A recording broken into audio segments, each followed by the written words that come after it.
na jinsi nitakavyojibu kwa habari ya kulalamika kwangu. Hizi ni habari za Habakuki. Haya ni maneno ya Habakuki ambayo anaelezea kwamba atasimama kwa zamu yake, na hili neno ndio akaja nalo kama tikio kwamba tutasimama kwa zamu yetu, kwamba kwa majira haya tutasimama kwa nafasi zetu, kwamba kwa nyakati hii tutasimama na nafasi yetu. Nami usiku wa leo nimekuletea habari ya kwamba inatupasa kusimama katika zamu zetu, inatupasa kusimama katika nafasi zetu, inatupasa kusimama katika upande wetu. Ndipo katika Kutoka 14 ile sura ya 13 ndipo Musa anaambia Wanaisraeli, msiogope, msiogope, msimame tu mkaone wokovu wa Bwana hata jioni ya leo, hata usiku wa leo ambaye umekuja mahali hapa.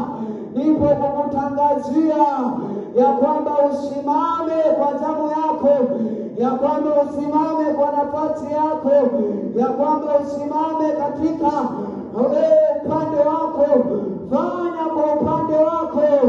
Ngoja nikwambie neno moja, wewe ukifanya kwa zamu yako, ndipo Mungu anaanza kufanya kwa zamu yake.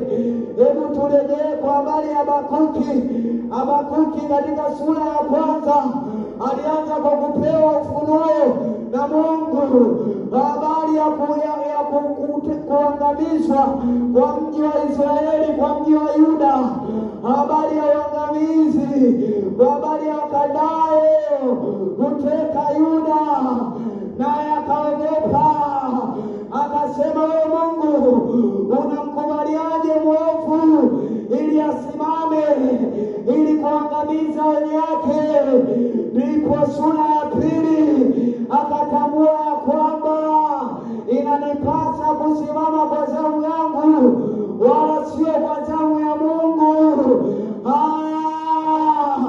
Nami ninakwambia, hata kama unaona hali ipo namna gani, hata kama mambo yaeleweke, hata kama ufunuo au watu wanakwambia nini kwa habari ya kesho yako, ninakutia moyo tu, wewe simama imara, utamwona Mungu akikutetea.